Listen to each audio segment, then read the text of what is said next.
Back on your Marc show, 105.4 RPWP, thepulseradio.com.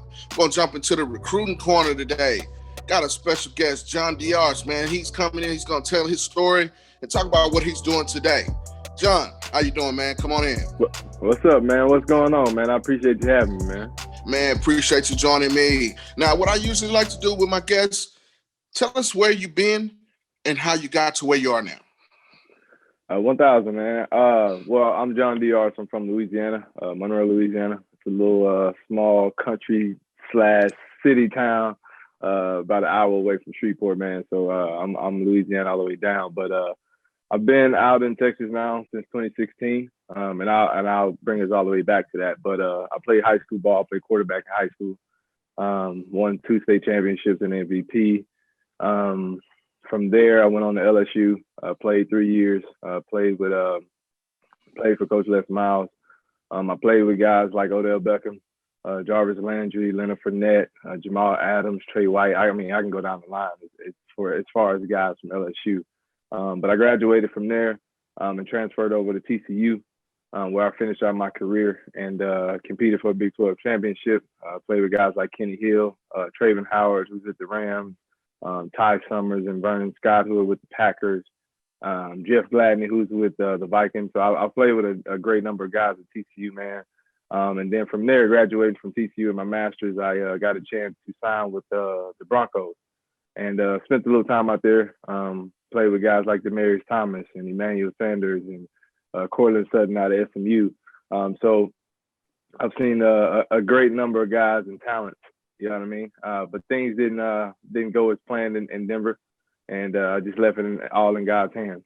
Went out in Canada and played for a little bit. I tried to dabble into the arena football for a little bit, but I don't know, man. It's just somewhere in that timeline, I just kind of felt, a bigger calling on my life, a bigger purpose.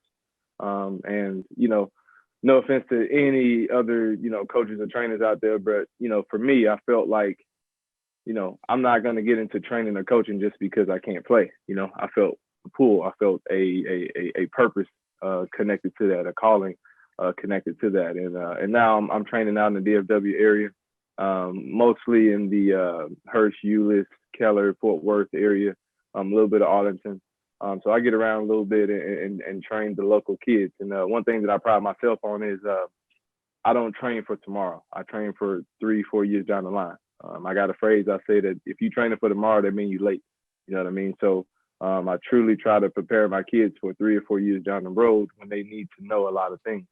And I know we kind of mentioned it off the air a little bit earlier, but there's so much knowledge and so much information that's being missed because people aren't sharing the information. And I don't think it's done purposely, but, I notice it and I'm conscious of it. And so I try my best to give as much information as possible to these kids. And it doesn't matter if you're a senior getting ready to go to college or if you're 11 getting ready to play 12U. You need to know about recruiting. You need to know about, film. You need to know about how many stats and everything you need to have. So I truly do pride myself on preparing my kids for 3 or 4 years down the road. Well, definitely. If you're not preparing now, you're late. I love that. That gives you a sense of being in the right now, preparing for later. Yep. It's like a bear hibernating in the winter. He's prepared himself by gathering his goods and eating to hibernate through the spring and the summer and the fall. And that's what you got to do. I love that. So Absolutely. Now let's talk about your journey a little bit playing at LSU. That was a great experience. I remember those guys and a lot of the guys you mentioned. But I also remember you as a player. One thing you were known for is your speed. Talk about that experience that you can share with kids. And then now we talked about a little bit off air, the transfer portal. You can speak to being a transfer athlete at first. Yeah, absolutely. So going into LSU, I got to give my hats off to one of my longtime friends and coaches, Brett Lemoyne. He truly prepared me to go into college the right way. And so I was an early graduate type guy. So, and around that time, this is around like 2012, it wasn't as popular as it is today. A lot of guys going in early. So I felt proud of myself that I was, kind of stepping out there and getting into college early. So I enrolled in LSU in January. And there's so much I learned just in that one spring. I learned about, the importance of sleeping, number one. You know what I mean? We're not talking 8 hours, 10 hours, but understanding that rest is the most important. You know what I mean? You can eat clean, you can have the cleanest diet, you can lift all the weights in the world. But if you're not sleeping at night, it's only going to build up over time and you're going to burn and crash. You know what I mean? So I enjoyed LSU. Man. I really did. Being a freshman, sitting in the receiver room with, Jarvis to your left and Odell to your right, or vice versa. Dude, that's so much information that was given and learned. And I tell guys all the time, when you see them make these one-handed plays, like, yes, it's spectacular, 1,000%. But they actually work on that. Yeah, they work on it. Absolutely. You know what I mean? Success is planned. You know what I mean? It's a planned event. So I really got to see the dynamics of how important it is to work on your hand-eye coordination. And I mean, they were obsessed with it. Like staying out to practice, catching 300, 400 balls. You know what I mean? Going into the facility at 1 o'clock, 2 o'clock in the morning because they can't sleep, catching balls, running routes, talking through plays, talking through situations. So I can say my freshman year, I got really set on a really, really good, path and foundation as far as work is concerned. And again, I got to give my hats off to Coach Lemoyne for putting me in that situation. And then Adam Henry, he's the coach for the Dallas Cowboys right now, the receiver coach. And I got to give him a lot of credit as well. Me and him are still good friends to this day too. And so just picking up as much game as I can from him about, what my future looks like and what I need to do in order to put myself in position. And so, we talked about the transfer thing. I made a joke earlier how I said, I'm happy and mad at the same time because when I transferred, it wasn't I can put myself in the portal, I can kind of go whatever. You know what I mean? We talk about kind of like free agency. You had to pick any other conference except the one you transferring from. And so I chose the Big 12. I chose TCU, where I finished out my last 2 years. And it was totally different. The experiences were totally different, but I can definitely say that I'm prepared. I was prepared for life after football because I went to TCU. And not to say that LSU didn't prepare me for life after football. The focus is just different. You know what I mean? The program focuses are just a little bit different. And so, I got a chance to play with Coach Patterson and everybody knows how great of a coach Patterson is and how important it is to details. And so leaving a foundation where I'm getting all this information and everything from my coaches and guys at LSU to now taking that to, a blue collar, blue chip type of program like TCU where detail is key. You know what I mean? Detail is very, very, very key. And so I tell my guys that, there's no time ever you can line up on the field and not know what down it is, not know how many safeties are deep, not know where coverage it is, and not understand how you need to be where you need to be in the right time. And I learned a lot of that at TCU. Obviously, when I was much older in my career and I was quote unquote a veteran, it helps. But being in a place like TCU where, detail is key, everything matters. The game is faster in the Big 12. A lot more passes are thrown. And so the tempo is a lot faster. So you got to be on your P's and Q's when you're going faster. You know what I mean? It's not like you lining up in the huddle and you got like 40 seconds. But TCU is great. You know what I mean? Got my second degree there. So I'm blessed for that. Spent some time in the league. I mentioned Demaryius Thomas, Emmanuel Sanders. So, I see kind of a parallel to my life, honestly, where each program that I was placed into, it's like I immediately gravitated or I was accepted by the veterans in that program. And Demaryius Thomas and Emmanuel Sanders did the same thing. A young rookie coming in, I didn't, I'm not a extrovert, you know what I mean? But they understand that I know a little bit I got some football IQ, you know what I mean? I played quarterback in high school. And so they just spent a lot of time helping me to understand how the NFL is mental. You know what I mean? It's not physical. A lot of guys think it's about speed and it's about physicality and being strong. A lot of it is mental. I was literally watching a Devontae Adams interview last night, and he was just talking about Aaron Rodgers and his checks. And he said a lot of times Aaron doesn't he doesn't let you know that the play is checked. You just got to be paying attention. You know what I mean? You can't really I think the interviewer said, you can't really even see him get a signal. And Devontae was like, nah, you should know. You know, Aaron expects me to know. And he looks at me and he just kind of like stares. He expects me to know. You know what I mean? And it's the same way with anywhere. You know what I mean? It's a mental game, and you got to understand how everything flows. So yeah, man, it's been quite the experience, I can say. Now, it's definitely the experience, but in hearing your story, going to LSU as a freshman, early enrollee at that, you mentioned the sleep. That also means that you had to structure your time and to get your degree early and be able to transfer as a graduate, then a master's. Speak to the structure that you need to have as an athlete, a student athlete, because you can't have your time going in other places if you're going to be focused on this and focused on getting your education at the same time. Yeah, man. I got to say that, you know, going back to LSU, Coach Adam Henry, the receiver coach for the Dallas Cowboys right now, he told me something one day I'll never forget. He said, you got to split your time in the third. He said, you got school, you got ball, and you got regular life. All right. And regular life meaning like, you know, parties, the girls, the this and that. You know what I mean? He said, so you're going to have to decide what it is that you truly want. You want a degree and you want to enjoy the life, or you want a degree and you want to go to the next level. And I just kind of put that in my back pocket, in the back of my mind, and tried to prioritize my time like that. So if we talking about breaking it up into thirds, you know, 24 hours, all right, well, 6 to 7 hours you're going to go to school, studying classes, etc. You know, the other, you know, 6 to 7 hours is going to go towards practice and getting ready for the games and getting ready to travel, et cetera, et cetera. And then the last 8 hours, you got to kind of divide that, you know, 5 or 6 hours of sleep and maybe, you know, an hour or two to hang out every now and then. So you got to prioritize that time.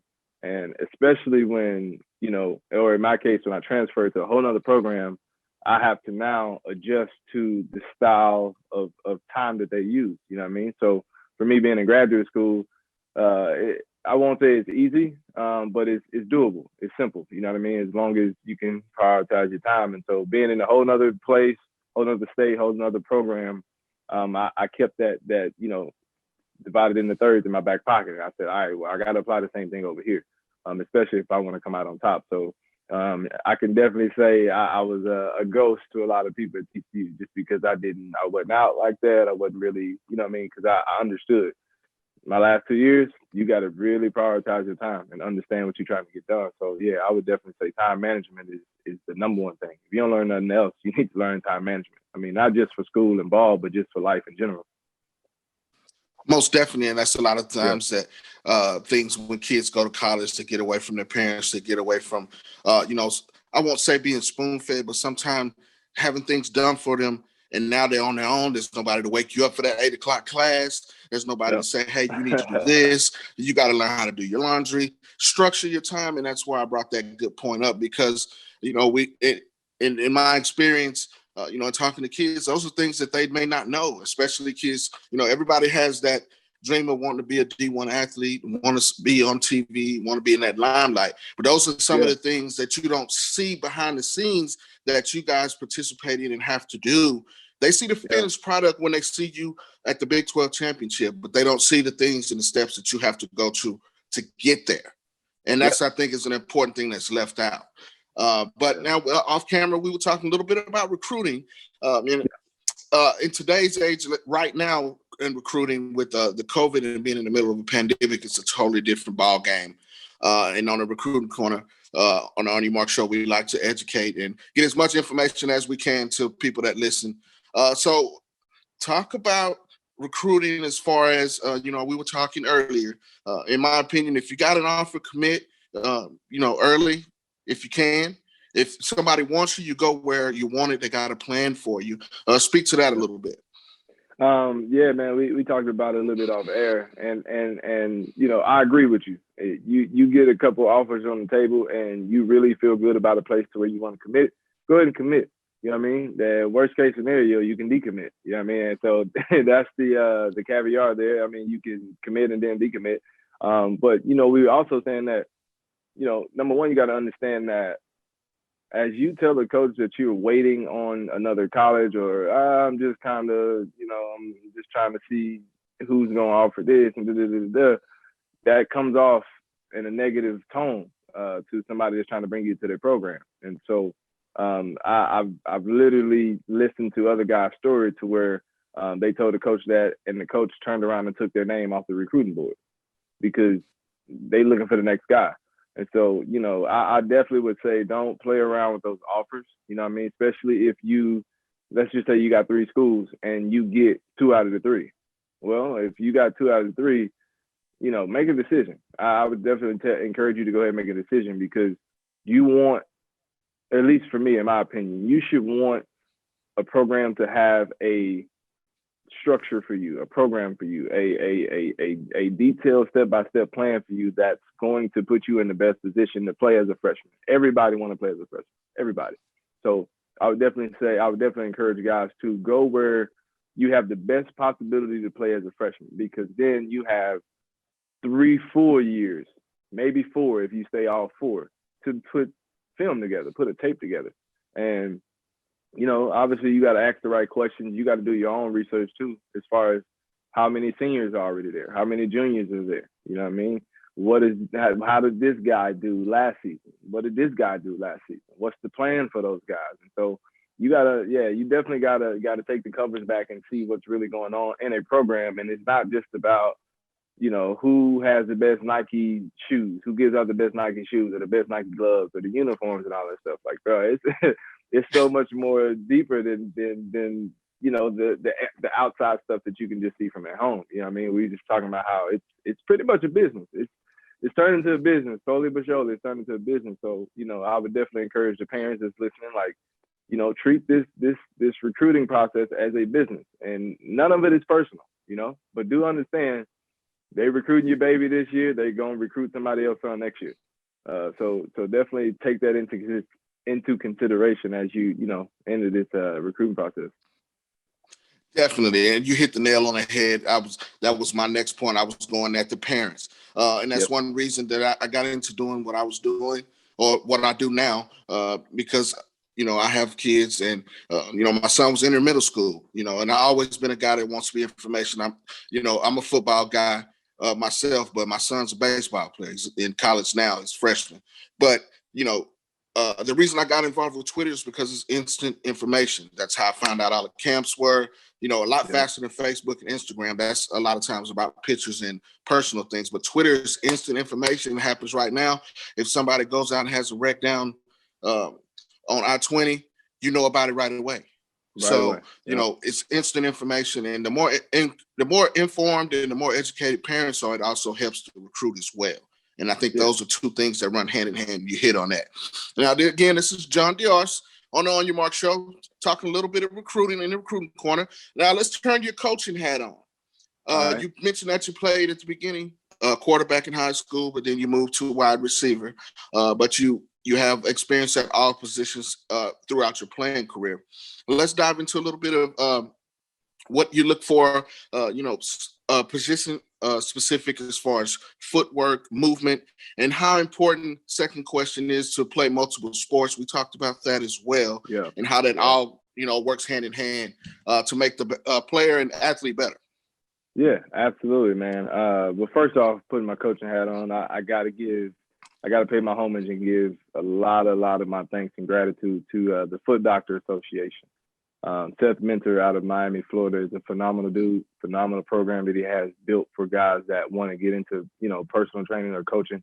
And I learned a lot of the foundation of footwork from that organization, that group of guys. And, taking that information and then pairing it with my knowledge has given me an advantage when it comes to coaching these kids, because one thing that we understand as foot doctors, we understand that the footwork is the foundation. Like, you can't get up and go and brush your teeth, wash your face without you having to walk there. And so literally your feet are the most important assets when it comes to playing any sports. You got to have rhythm, you got to have foot cadence, you got to have a lot of things, a lot of coordination with your hands and feet, because that's what you need to do anything. But For me, playing quarterback in high school, I went to a high school where, we were talented, but there were situations where you have to put a guy in certain places. And so I was literally talking to Coach Lamorne. I mentioned him earlier. He's my quarterback coach. We were literally talking about this yesterday about how it's funny looking back on it now, but those third down moments on defense, when it's 3rd and 7, 3rd and 8, we know a pass. JD, go to corner. JD, go to safety. We need this ball type thing. And he knew that I understood offenses and concepts and stuff like that because I played quarterback. So they gave me an advantage on the defensive side of the ball when I can look at a formation and I can understand that, all right, if the outside guy is going vertical, then number 2 is probably going to run out. I can jump this out if I'm paying attention. And so having that knowledge from the offensive side and then taking it to the defensive side kind of gave me that advantage playing DB. And so one thing that we did talk about too off the air is that in football, offense and defense is the same. The only difference is one guy's going forward, the other one's going backwards. But the movements are the same. You know what I mean? So I could be working with a receiver on his out route. I can do the same thing with a DB. You know what I mean? Because he has to cover that out route. So he needs to get comfortable at backpedaling at a certain speed and understanding that I need to break at a certain angle if I want to either make this tackle or break on this ball. Same thing for receiver. If I need to take a certain angle out of this route if I got space from the DB or if the DB is right up on my hip. You know what I mean? I got to take a flatter angle if he's closer. If he's deeper or he's further away from me, I can, use my space and I can get upfield and do what I need to do. So I look at offense and defense as the same. The only difference is, like I say, one guy's going forward, the other's going backwards. So it's going to look a little different. And then we talked about playing multiple sports. We just said that the footwork is the foundation for everything, right? So I mentioned there's no difference between a tennis player and a basketball guy. They both have to shuffle. They both have to run laterally. It's the same exact thing. No different than a soccer player and a receiver. They both got to have great feet because they have to be able to change directions at any moment. So I look at those things as the same. I look at sports as the same. If you really, really break down movements in sports and understand what you're looking at in comparison to muscles and having to use certain muscles to do certain things, it's all the same. And that's how I pride myself on how I train, because I can look at a kid, let's just say I can look at a receiver running routes and I can tell if he has good feet at the top of his break. You know what I mean? Does he chatter at the top? Does he take one big step? Does he cut off his inside foot? I can look at that. I take all of my kids through several footwork drills to begin the workout to see, do you have rhythm? Do you have cadence? Are you more balanced on one leg versus the other?